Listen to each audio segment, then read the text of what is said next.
How to Live on 24 Hours a Day by Arnold Bennett. Preface. This preface, though placed at the beginning, as a preface must be, should be read at the end of the book. I have received a large amount of correspondence concerning this small work, and many reviews of it, some of them nearly as long as the book itself, have been printed.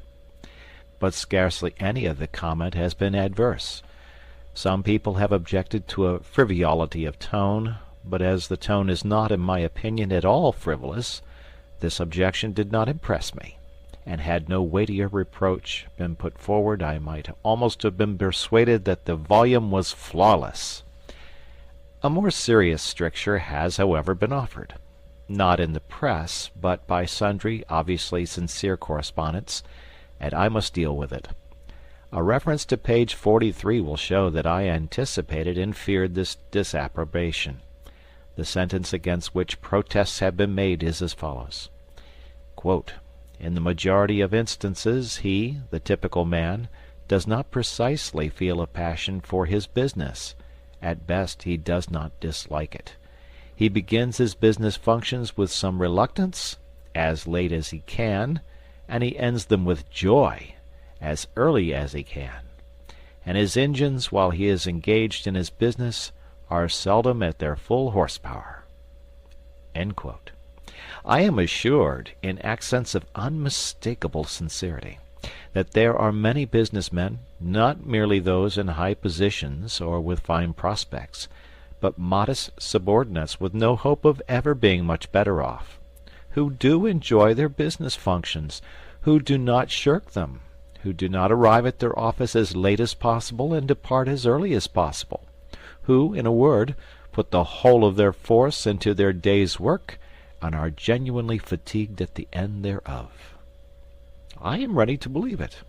I do believe it. I know it. I always knew it. Both in London and in the provinces it has been my lot to spend long years in subordinate situations of business, and the fact did not escape me that a certain proportion of my peers showed what amounted to an honest passion for their duties, and that while engaged in those duties they were really living to the fullest extent of which they were capable. But I remained convinced that these fortunate and happy individuals, happier perhaps than they guessed, did not and do not constitute a majority, or anything like a majority. I remained convinced that the majority of decent, average, conscientious men of business, men with aspirations and ideals, do not as a rule go home of a night genuinely tired. I remain convinced that they put not as much but as little of themselves as they conscientiously can into the earning of a livelihood, and that their vocation bores rather than interests them. Nevertheless, I admit that the minority is of sufficient importance to merit attention, and that I ought not to have ignored it so completely as I did do. The whole difficulty of the hard-working minority was put in a single colloquial sentence by one of my correspondents. He wrote, "I am just as keen as anyone on doing something to exceed my program, but allow me to tell you that when I get home at 6:30 p.m. I am not anything like so fresh as you seem to imagine." Now I must point out that the case of the minority, who throw themselves with passion and gusto into their daily business task, is infinitely less deplorable than the case of the majority, who go half-heartedly and feebly through their official day. The former are less in need of advice how to live. At any rate, during their official day of, say, 8 hours, they are really alive. Their engines are giving the full indicated horsepower. The other 8 working hours of their day may be badly organized or even frittered away, but it is less disastrous to waste 8 hours a day than 16 hours a day. It is better to have lived a bit than never to have lived at all. The real tragedy is the tragedy of the man who is braced to effort neither in the office nor out of it, and to this man this book is primarily addressed. "But," says the other and more fortunate man, "although my ordinary program is bigger than his, I want to exceed my program too. I am living a bit. I want to live more. But I really can't do another day's work on the top of my official day." The fact is, I, the author, ought to have foreseen that I should appeal most strongly to those who already had an interest in existence. It is always the man who has tasted life who demands more of it. And it is always the man who never gets out of bed who is the most difficult to rouse. Well, you of the minority, let us assume that the intensity of your daily money-getting will not allow you to carry out quite all the suggestions in the following pages.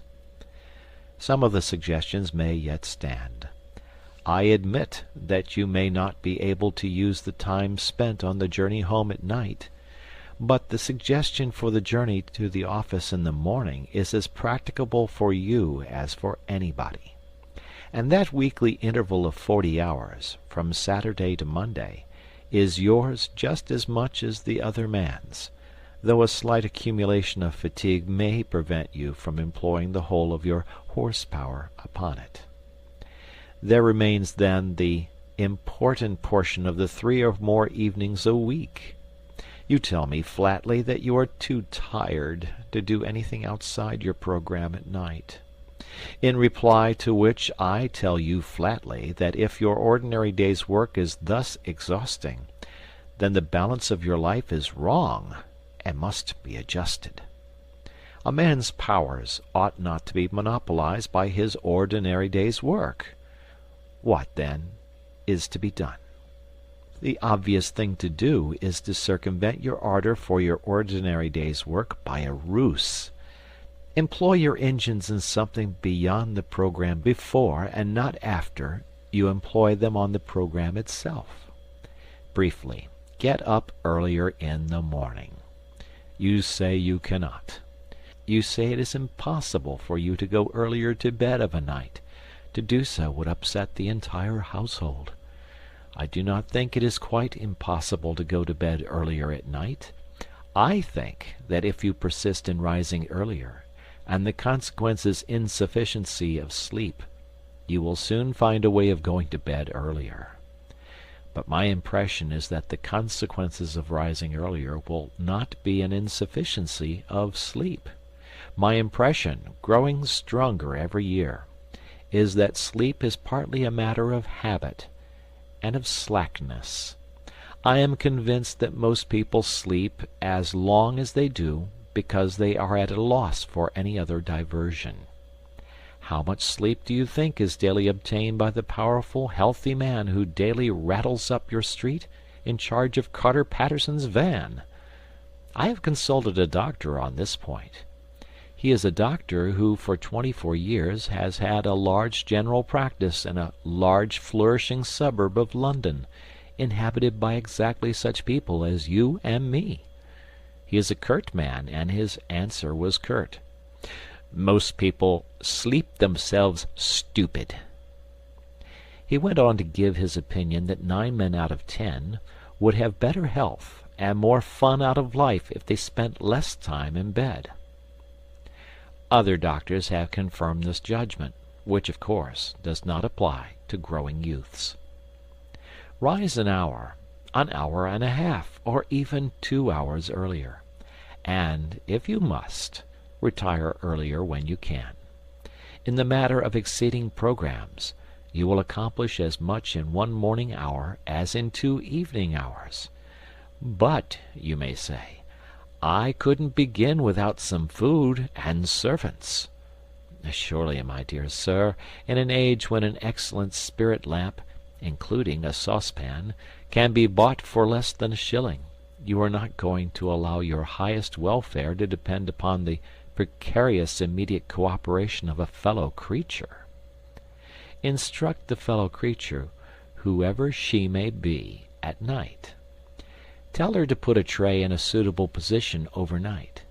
On that tray, 2 biscuits, a cup and saucer, a box of matches and a spirit lamp, On the lamp, the saucepan. On the saucepan, the lid, but turned the wrong way up. On the reversed lid, the small teapot, containing a minute quantity of tea leaves. You will then have to strike a match, that is all. In 3 minutes the water boils, and you pour it into the teapot, which is already warm. In 3 more minutes the tea is infused. You can begin your day while drinking it. These details may seem trivial to the foolish, but to the thoughtful they will not seem trivial. The proper, wise balancing of one's whole life may depend upon the feasibility of a cup of tea at an unusual hour.